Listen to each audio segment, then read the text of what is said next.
दोस्तों, आज मैं आपको औरत और लड़की की आत्मा की कहानी बताने वाला हूँ, जो कि एक रियल स्टोरी है। साल 1950 का यह एक चौंकाने वाला किस्सा रानी बाजार का है। शुरू करने से पहले मेरे चैनल को सब्सक्राइब जरूर कर दें। यहाँ राम प्रकाश रहता था, जिसकी बेटी को 5 साल की उम्र में कैंसर हो गया। कई डॉक्टरों को दिखाने और इलाज करने पर भी उसमें किसी तरह का सुधार नजर नहीं आया। होते होते एक रात कैंसर ने उसकी जान ले ली। उस बच्ची की जान रात को करीब 1 बजे गई थी। उसी रात को पास के ही एक गांव की महिला मोहिनी को एक ट्रक ने टक्कर मार दी थी। मोहिनी के परिवार वालों ने पूरी विधि के साथ उसे अंतिम विदाई दी। अब बच्ची के परिवार वाले भी उसे दफनाने के लिए जंगल की तरफ निकले। जंगल जाते समय अचानक से उस लड़की के शरीर में हलचल हुई। सभी हैरान हो गए कि मृत लड़की का शरीर कैसे हिल रहा है। थोड़ी ही देर में लड़की जिंदा हो गई और उसके परिवार वाले खुशी खुशी उसे अपने साथ घर ले गए।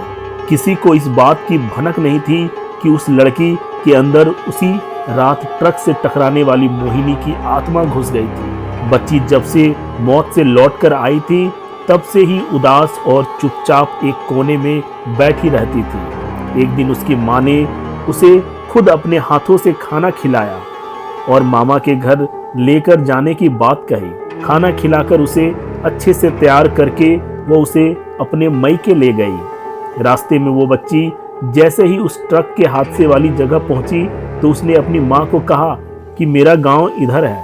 माँ ने उसकी बातों पर बिल्कुल गौर नहीं किया और उस बात को हंसी में टाल दिया।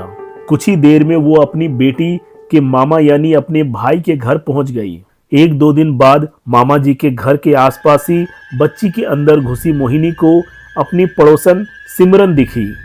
उसने जोर से उसे नाम से पुकारा। सिमरन ने पलट कर देखा तो वो एक छोटी बच्ची थी। उसे बड़ी हैरानी हुई कि इस लड़की को मेरा नाम कैसे पता है। तभी मोहिनी ने अपने साथ बीती सारी बातें उसे बता दी। उसने कहा कि मेरे परिवार वालों ने मेरी मौत से ही पहले मुझे जला दिया था, इसलिए मेरी आत्मा भटक रही है। उस दिन इस लड़की की भी मौत हो गई थी, तो मैं इसके शरीर में घुस गई। सिमरन ने यह बात अपने गांव जाकर सबको बता दी। पूरे गांव वाले और उसके रिश्तेदार मोहिनी से मिलने के लिए उसी बच्ची के मामा के घर के पास पहुंच गए।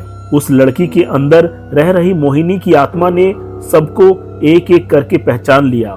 कुछ देर बातें करने के बाद वो अपने परिवार वालों के साथ अपने घर चली गई। अब उस लड़की की माँ बच्ची को घर में ना देखकर परेशान थी। जब उसे पता चला कि वह कुछ लोगों के साथ दूसरे गांव गई है, तो वो उसे बुलाने के लिए चली गई। अपने परिवार के साथ खुश मोहिनी ने वापस आने से मना कर दिया।